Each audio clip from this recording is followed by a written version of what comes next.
बिस्मिल्लाहिर्रहमानिर्रहीम। तो आज का हमारा टॉपिक है फार्माकोकाइनेटिक्स।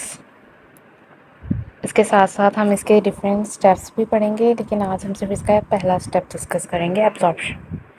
सबसे पहले हम फार्माकोकाइनेटिक्स का इंट्रोडक्शन देखते हैं।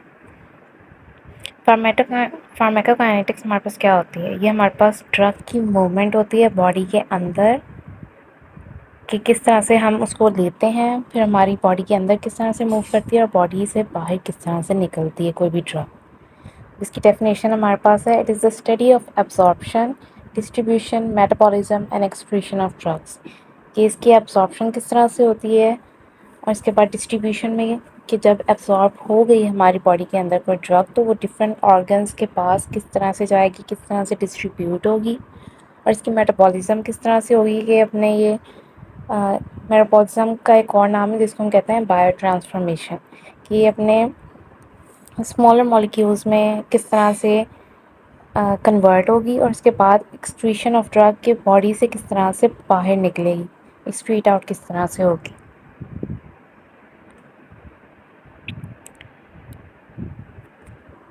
जब हम कोई भी ड्रग लेते हैं तो सबसे पहले उसकी एब्जॉर्प्शन होती है, एब्जॉर्प्शन होकर वो प्लाज्मा में जाती है, प्लाज्मा से डायरेक्टली टिश्यू के हमारे पास जहाँ पे स्टोरेज हो रही होती है टिश्यूज़ में वहाँ चली जाती है, या फिर साइट ऑफ एक्शन तक चली जाती है डायरेक्टली, या फिर उसका मेटाबॉलिज्म होता है और मेटाबॉलिज्म होने के बाद वो एक्सक्रीट आउट हो जाती है। नेक्स्ट हम इसका सिंपल ओवरव्यू देखते हैं। सबसे पहले है कि adequate concentration at the site of action, कि किसी भी ड्रग की हमारे पास एक मुनासिब अमाउंट उसके साइट ऑफ एक्शन पे होना ज़रूरी है, तभी वो अपना फंक्शन सही से कर पाएगी परफॉर्म। जब ड्रग हमारी बॉडी के अंदर मूव करती है तो उसको डिफरेंट बैरियर्स से क्रॉस करके आगे जाना होता है। यहाँ पे हमारे पास क्या क्या बैरियर्स हैं? हमारे पास इंटेस्टाइनल एपिथेलियम है, सेल मेम्ब्रेन है, इसके अलावा किडनीज़ की जो फिल्टरिंग मेम्ब्रेन होती है, इसके अलावा कैपिलरी बैरियर, ये सारी हमारे पास बैरियर्स हैं जिनको क्रॉस करके ड्रग को आगे मूव करना होता है। अब जो हमारे पास सेल मेम्ब्रेन है, ये हमें पता है लिपिड बायलेयर होती है, 2 फॉस्फोलिपिड्स की लेयर से बनी होती है, जिसके अंदर हमारे पास प्रोटीन के मॉलिक्यूल्स इंटरमिंगल हुए होते हैं या फिर प्रेजेंट होते हैं, जिसकी वजह से हमारे पास जो लिपिड सॉल्युबल ड्रग्स या सब्सटेंसेस होते हैं वो आराम से सेल मेम्ब्रेन को क्रॉस कर सकते हैं, जबकि जो लिपिड सॉल्युबल नहीं होते, जो उसके अलावा हमारे पास सब्सटेंसेस होते हैं, उनको कोई स्पेशल कैरियर प्रोटीन्स चाहिए होते हैं जो कि ड्रग की या उसके कंटेंट्स की मदद करते हैं कि वो आगे मूव कर सकें और अपनी साइड तक पहुंच सकें। नेक्स्ट हमारे पास है passage of drug across membrane, कि किस तरह से कौन कौन से रूट्स या रास्ते इख्तियार करके हमारे पास ड्रग मेम्ब्रेन्स क्रॉस करती है। हमारे पास 3 तरह की ट्रांसपोर्ट होती है, passive transport, carrier mediated transport और एंडोसाइटोसिस।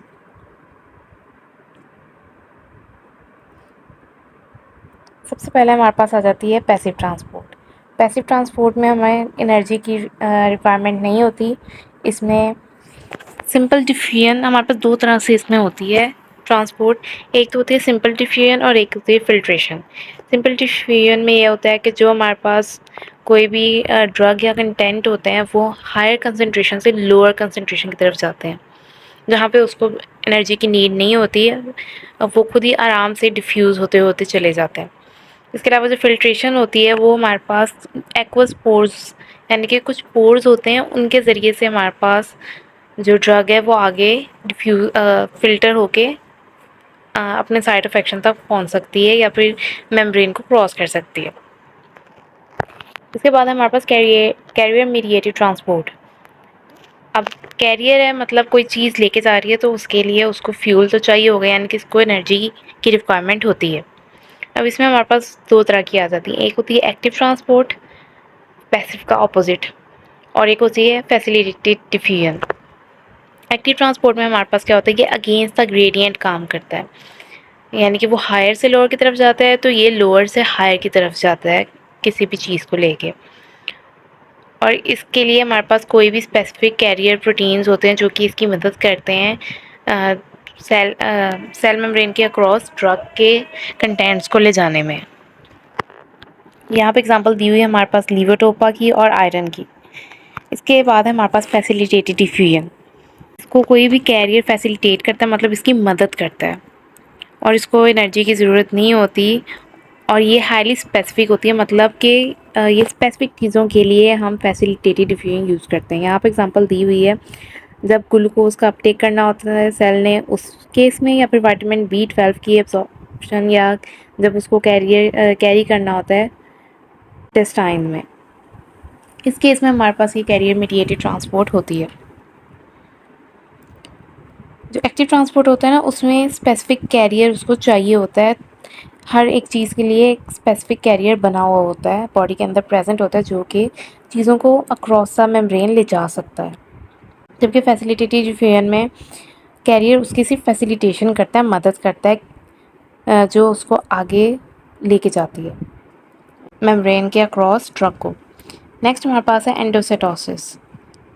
इसमें क्या होता है कि जो हमारे पास ड्रग जो होती है ना, वो स्मॉल ड्रॉपलेट्स की फॉर्म में होती है, तो उसको सेल जो होता है वो इनगल्फ कर लेता है, मतलब उसके गिर्द अपने आप को ग्रो करवाता है उन ड्रॉपलेट्स के, और फिर उसको अपने अंदर इनगल्फ कर लेता है। कुछ प्रोटीन्स होते हैं जो कि ये मेथड यूज़ करते हैं, या इस मेथड के ज़रिए से हम हमारे जो सेल हैं वो प्रोटीन्स की इनटेक करते हैं बॉडी के अंदर। अब हमारे पास शुरू होता है एब्जॉर्प्शन। हमारे पास इसके 4 पॉइंट्स हैं, फार्माकोकाइनेटिक्स के absorption, distribution, metabolism and excretion. तो सबसे पहले हम पढ़ेंगे एब्जॉर्प्शन। एब्जॉर्प्शन हमारे पास होती क्या है, जहाँ से हमने एडमिनिस्टर की है ना कोई भी ड्रग, वहाँ से उसका हमारी सर्कुलेशन के अंदर एंटर होना, वो जितना भी उसका पैसेज है वो हमारे पास एब्जॉर्प्शन में आता है। यहाँ पे इसकी डिफाइन दी हुई है, passage of drug from site of administration into the circulation, it is known as absorption.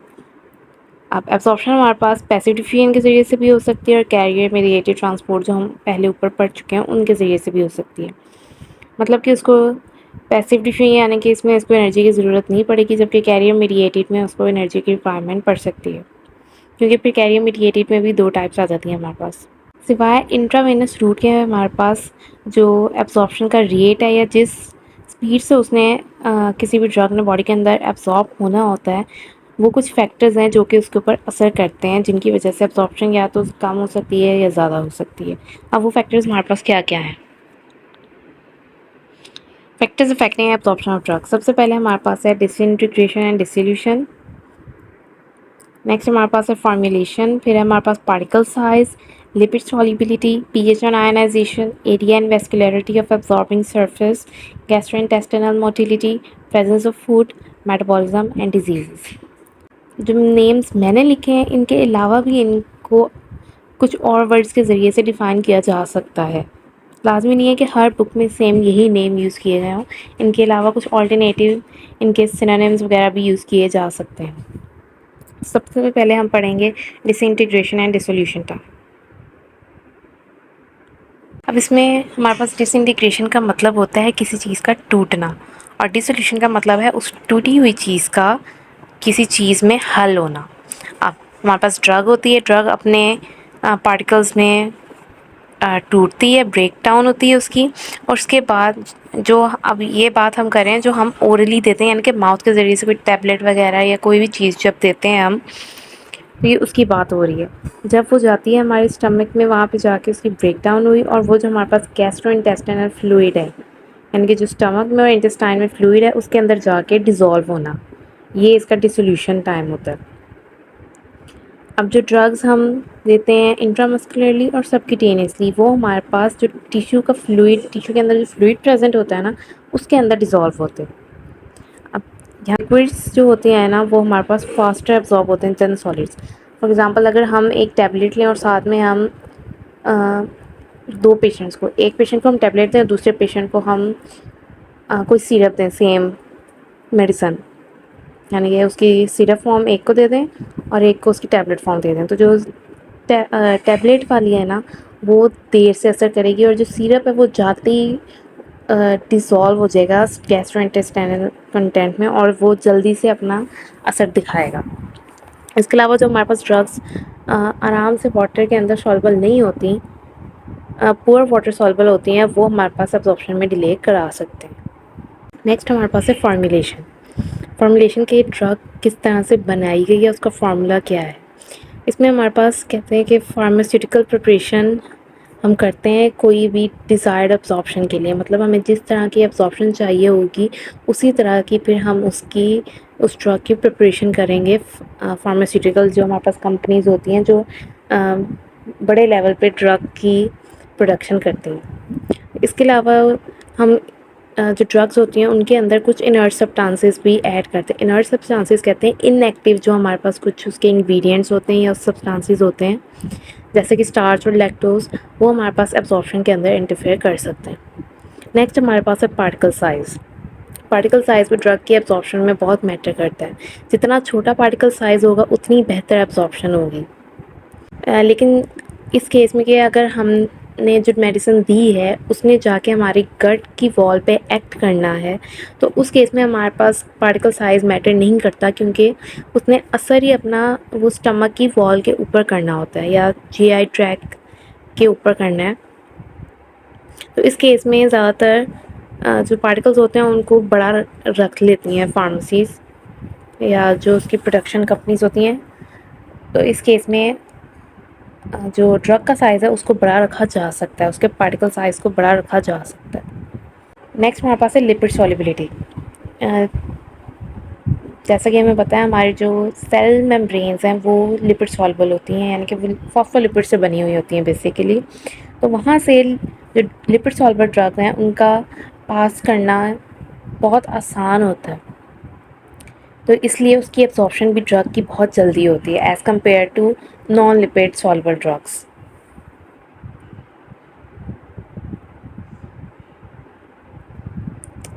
अब नेक्स्ट हमारे पास पीएच एंड आयनाइजेशन। अब डिफरेंट ड्रग्स डिफरेंट पीएच पे अपना असर दिखाती हैं, यानी कि उनको एक रिक्वायर्ड पीएच चाहिए होती है जिसके ऊपर वो अपने डिज़ायर्ड इफ़ेक्ट्स बॉडी के अंदर प्रोड्यूस करती हैं। और डिफरेंट आयनाइजेशंस पे कुछ ड्रग अनआयनाइज फॉर्म में होती हैं, कुछ ड्रग्स हमारे पास आयनाइज फॉर्म में होती हैं। जो हमारे पास आयनाइज ड्रग्स होती हैं ना वो पुअरली एब्सॉर्ब होती हैं बॉडी के अंदर, जबकि जो हमारे पास अनआयनाइज ड्रग्स होती हैं ना वो हमारे पास लिपिड सॉल्युबल होती हैं और वो जल्दी से हमारी बॉडी के अंदर एब्सॉर्ब हो जाती हैं। अब जो ज़्यादातर हमारे पास ड्रग्स होती हैं वो हमारे पास वीक इलेक्ट्रोलाइट्स होते हैं, जिसकी वजह से जो एसिडिक ड्रग्स होते हैं वो अनआयनाइज रहते हैं एसिडिक मीडियम के अंदर, यानी कि वो अपने आयंस में कन्वर्ट नहीं होती ड्रग और जल्दी से एब्जॉर्ब हो जाती है। इसी तरह से जो बेसिक ड्रग है, और एसिडिटी कहाँ पे होती है हमारे बॉडी के अंदर, ज़्यादा एसिडिक हमारा स्टमक ज़्यादा एसिडिक होता है, जबकि हमारी जो इंटेस्टाइन होती है वो बेसिक होती है। तो जो बेसिक ड्रग्स हैं वो अनआयनाइज्ड होती हैं जब वो बेसिक मीडियम में पहुंचती हैं, और बेसिक मीडियम हमारे पास स्मॉल इंटेस्टाइन में होता है। तो ये भी हमारे पास ड्रग की एब्जॉर्प्शन पे एक्ट करते हैं। आयनाइज्ड ड्रग होगी तो पूरली एब्जॉर्ब होगी, जबकि अनआयनाइज्ड ड्रग रैपिडली एब्जॉर्ब होगी। नेक्स्ट हमारे पास है area and vascularity of absorbing surface. जितना ज़्यादा एरिया होगा उस जगह पे ज़्यादा वेस्कुलरिटी, यानी कि वहाँ पे ज़्यादा ब्लड वेसल्स प्रेजेंट होंगी और वहाँ पे फिर उतनी ही बेहतर एब्जॉर्प्शन होगी। ये डायरेक्टली प्रोपोर्शन है एक दूसरे के। और ज़्यादातर ड्रग्स जो हमारे पास होती हैं वो हमारे पास स्मॉल इंटेस्टाइन में एब्जॉर्ब होती हैं। डिसइंटीग्रेशन उनकी ज़्यादातर स्टमक में हो जाती है, और अगर कुछ जो बेसिक ड्रग्स होती हैं वो ज़्यादातर जाके हमारे पास स्मॉल इंटेस्टाइन में होती है, वहाँ पे फिर उनकी एब्जॉर्प्शन भी ज़्यादातर स्मॉल इंटेस्टाइन में ही होती है। नेक्स्ट हमारे पास है गैस्ट्रोइंटेस्टाइनल मोटिलिटी। अब इसमें हमारे पास दो चीज़ें आ जाती हैं, एक हमारे पास है फास्टर गैस्ट्रिक एम्प्टिंग टाइम और एक है इंक्रीज इंटेस्टाइनल मोटिलिटी। अब fast gastric and emptying time, यानी कि जितनी जल्दी हमारे पास स्टमक के कंटेंट एम्प्टी होंगे, यानी कि स्टमक से बाहर निकलेंगे इंटेस्टाइन में जाएंगे, उतनी तेज़ हमारे पास एब्जॉर्प्शन होगी। लेकिन इंटेस्टाइनल मोटिलिटी अगर हमारे पास इंक्रीज़ होगी तो ये ड्रग की एब्जॉर्प्शन को रिड्यूस कर देगा, क्योंकि वहाँ पे जाके ड्रग ने ज़्यादातर जितनी ड्रग्स होती हैं ज़्यादातर हमारे पास इंटेस्टाइन में एब्जॉर्ब होनी होती हैं। तो जब वो उसकी मोटिलिटी यानी कि उसकी मूवमेंट बढ़ जाएगी, जो भी कंटेंट स्टमक से अभी इंटेस्टाइन में आया और फ़ौरन ही आगे वो मूव कर गया है हाइपर मोटिलिटी की वजह से, तो वहाँ पे तो वो ड्रग एब्जॉर्ब हो ही नहीं पाएगी और वो फॉरवर्ड आगे मूव कर जाएगी। तो इस वजह से भी हमारे पास जो एब्जॉर्प्शन टाइम है या ड्रग की एब्जॉर्प्शन है वो रिड्यूस हो जाती है। नेक्स्ट हमारे पास है प्रेजेंस ऑफ फूड। अगर हमारे पास फूड प्रेजेंट है हमारे पास हमारे स्टमक में, उसकी वजह से गैस्ट्रिक एम्पटिंग टाइम जो है वो डिले हो जाता है हमारे पास, क्योंकि पहले फूड को डाइजेस्ट होना होता है, फिर वो आगे इंटेस्टाइन में मूव करेगा। तो इस वजह से, और साथ ही हमने अगर दवाई ले ली है तो फिर दवाई भी डिले आगे मूव करेगी। और फूड की वजह से अगर एसिडिक ड्रग हमने खानी है और खाई है, और साथ में हमने फूड ली है कोई जो कि डाइल्यूट कर देती है स्टमक के कंटेंट्स को, तो फिर अगर एसिडिक ड्रग थी तो वहाँ पे उसको एसिडिक मीडियम तो रहा ही नहीं, उसका मीडियम डिस्टर्ब हो जाएगा, जिसकी वजह से वो ड्रग डाइल्यूट हो जाएगी और फिर वो एब्जॉर्ब भी नहीं हो पाएगी। इसकी वजह से हमारे पास एब्जॉर्प्शन डिले हो जाती है, और या फिर जो ड्रग के कंटेंट्स हैं वो फूड के पार्टिकल्स के साथ कम्प्लेक्सेस बना लेते हैं, और इन कम्प्लेक्सेस का बॉडी के अंदर एब्जॉर्ब होना मुश्किल होता है। नेक्स्ट हमारे पास है मेटाबॉलिज्म। अब अगर कुछ मेटाबॉलिज्म के ड्रग्स का अपने स्मॉल पार्टिकल में कन्वर्ट हो जाना, अब कुछ ड्रग्स हमारे पास हमारे जीआई ट्रैक के अंदर ही डिग्रेड हो जाती हैं, यानी कि अपने पार्टिकल्स में कन्वर्ट हो जाती हैं, जिसकी वजह से यानी कि उनका मेटाबॉलिज्म ट्रैक के अंदर ही हो जाता है, जबकि उनका मेटाबॉलिज्म वहाँ पे नहीं होना चाहिए, क्योंकि वहाँ पे सिर्फ उन्होंने जाके एब्जॉर्ब होना होता है या डिसोल्यूट या डिसइंटीग्रेट होना होता है। तो इसलिए उन ड्रग्स को फिर ऑल्टरनेटिव रूट्स यूज़ करते हुए दिया जाता है। फॉर एग्जांपल इंसुलिन और नाइट्रोग्लिसरीन। इंसुलिन हम स्किन के ज़रिए से सबक्यूटेनियसली उसको देते हैं पेशेंट को, और जो नाइट्रोग्लिसरीन है ये हम जेल की फॉर्म में पेशेंट को देते हैं। मोस्टली ये एंजाइना की जो पेन होती है उसको रिड्यूस करने के लिए नाइट्रोग्लिसरीन यूज़ होती है। नेक्स्ट हमारे पास इसका लास्ट पॉइंट है जो कि है डिजीज़। अब अगर हमारे पास कोई डिज़ीज़ कंडीशन उस पेशेंट को है जिसको हम ड्रग दे रहे हैं, तो उस केस में भी हमारे पास एब्जॉर्प्शन रिड्यूस हो जाएगी। पहले एब्जॉर्प्शन में हमारे पास होता है कोई भी ड्रग किसी डिज़ीज़ की वजह से सही से बॉडी के अंदर एब्जॉर्ब नहीं हो पाती है, उसकी एब्जॉर्प्शन एबनॉर्मल हो जाती है। और एक आइडिया है कि जो हमारे पास ए का मतलब है एब्सेंस, और क्लोराइडिया यहाँ पे वर्ड हमारे पास HCl हाइड्रोक्लोरिक एसिड के लिए यूज़ किया गया है। हाइड्रोक्लोरिक एसिड की एब्सेंस हो जाती है गैस्ट्रिक सिक्रीशन में, जिसकी वजह से हमारे पास जो एब्जॉर्प्शन होती है ड्रग की वो रिड्यूस हो जाती है। नेक्स्ट हमारे पास है फर्स्ट पास मेटाबॉलिज्म। अब इसकी डिफाइन हमारे पास उसने क्या बताई हुई है। Metabolism of drug during its passage from site of absorption to the systemic circulation. हमारे पास ये किसी भी ड्रग का मेटाबॉलिज्म होता है, जिस जगह से वो एब्जॉर्ब हुई है वहाँ से लेकर जहाँ जब तक उसने सिस्टेमिक सर्कुलेशन तक जाना है, वहाँ तक जो उसका मेटाबॉलिज्म हुआ है उसको हम कहते हैं कि ये फर्स्ट पास मेटाबॉलिज्म है। इसको हम प्री सिस्टेमिक मेटाबॉलिज्म भी कहते हैं या फर्स्ट पास इफेक्ट भी कहते हैं। अब सिस्टेमिक सर्कुलेशन कौन सी होती है? जो हमारा हार्ट पूरी बॉडी को ब्लड सप्लाई करता है वो। अब जो ओरल ड्रग्स होती हैं जो हम माउथ के ज़रिए से देते हैं ना, वो हमारे पास गट वॉल में या लीवर में मेटाबोलाइज होती हैं हमारी सिस्टेमिक सर्कुलेशन में पहुंचने से पहले। लेकिन ये जो मेटाबॉलिज्म होती है ना, ये भी डिफ़र करती है पर्सन टू पर्सन और ड्रग टू ड्रग। यानी कि जो ड्रग ली है, अब एक ड्रग का मेटाबॉलिज्म चेंज हो सकता है और दूसरे ड्रग का मेटाबॉलिज्म चेंज हो सकता है, कि लाजमी नहीं है कि हर ड्रग ने फर्स्ट पास मेटाबॉलिज्म परफॉर्म करके ही आगे जाना हो। और इंडिविजुअल टू इंडिविजुअल भी ये डिफ़र करता है, क्योंकि अगर कोई किसी को डिज़ीज़ कंडीशन है तो फिर और किसी को ऐसी कोई कंडीशन नहीं है जहाँ पे ये फर्स्ट पास मेटाबॉलिज्म इफ़ेक्ट हो, तो वहाँ पे भी ये डिफ़र कर जाता है, जिसकी वजह से यहाँ पे या तो पार्शियल और टोटल इनएक्टिवेशन हो जाती है ड्रग की। अब पार्शियल इनएक्टिवेशन में हम क्या करते हैं, फिर उसको ओवरकम करने के लिए पेशेंट को हायर डोजेस देते हैं। मतलब जो डोज़ दी है वो असर नहीं कर रही क्योंकि इनएक्टिवेशन हो गई, तो हमें फिर उसको हाई डोज देनी पड़ेगी। और एक्सटेंसिव के लिए हम फिर उसका जो रूट ऑफ एडमिनिस्ट्रेशन है वही चेंज कर देते हैं। एक्सटेंसिव मतलब कम्प्लीटली जो इनएक्टिवेट हो गई है ड्रग या जो बिल्कुल असर नहीं कर रही, तो उसके लिए फिर हम रूट चेंज कर देते हैं। इसकी वजह से हमारे पास बायो अवेलेबिलिटी होती है ना ड्रग की, वो रिड्यूस हो जाती है, क्योंकि अगर ड्रग ने पहले डायरेक्टली एब्जॉर्ब हो जाना था, 100% उसकी बायो अवेलेबिलिटी थी, लेकिन इसमें फर्स्ट पास मेटाबॉलिज्म में आके उसकी बायो अवेलेबिलिटी कम हो जाएगी। अब हमारे पास लास्ट टू टर्म्स हैं, बायो अवेलेबिलिटी और बायो इक्विवेलेंस। बायो अवेलेबिलिटी हमारे पास क्या होती है?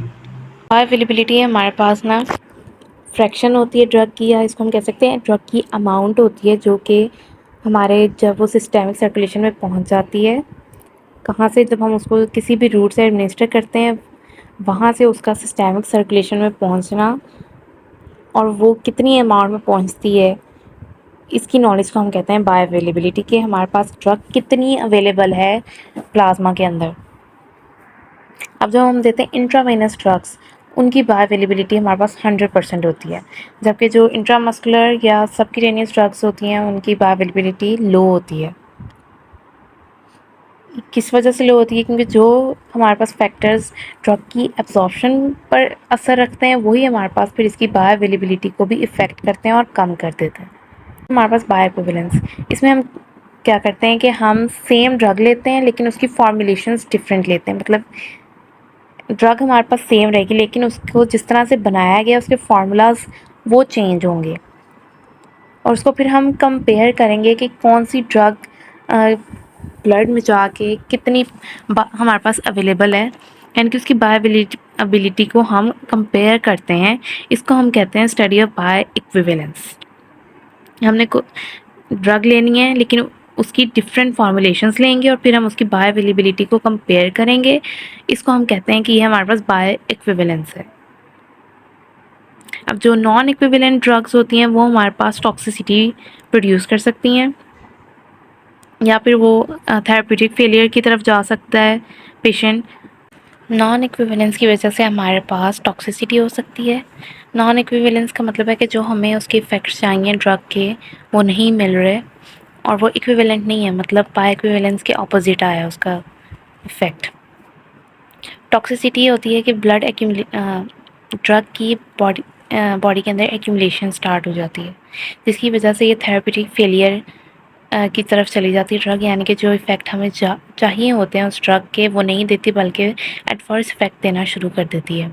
यहाँ पे एग्जांपल दी, या फिर उन ड्रग्स ये होता है उन ड्रग्स में जिनका लो सेफ्टी मार्जिन होता है, यानी कि वो लेस सेफ़ होते हैं यूज़ करने के लिए। यहाँ पे एग्जांपल दी हुई है डाइगॉक्सिन की।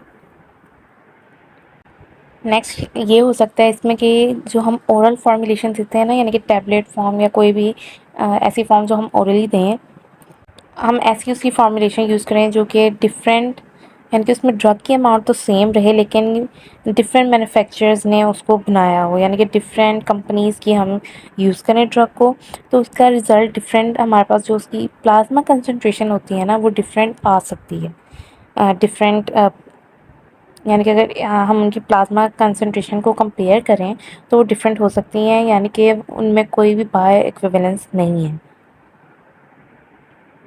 यानी कि उनका कंपैरिजन जो किया गया है वो ठीक नहीं है, क्योंकि हमने सेम ड्रग दी है लेकिन उसका बस मैन्युफैक्चरर हमने चेंज किया है। उसकी फॉर्मुलेशन भी सेम है, उसकी ड्रग की अमाउंट भी सेम है, बस मैन्युफैक्चरर उसका चेंज है। तो उसकी वजह से अगर कोई हमारे प्लाज्मा कंसनट्रेशन में, वैसे तो उसके सेम इफ़ेक्ट आने चाहिए क्योंकि सेम ड्रग है, सेम फॉर्मुलेशन है, सेम अमाउंट है, नहीं, लेकिन हमारे पास सेम इफ़ेक्ट नहीं आ रहा है, जिसकी वजह से हमारे पास ये रिज़ल्ट निकलता है कि उसमें कोई बायो इक्विवेलेंस नहीं है। तो ये था हमारे पास एब्जॉर्प्शन।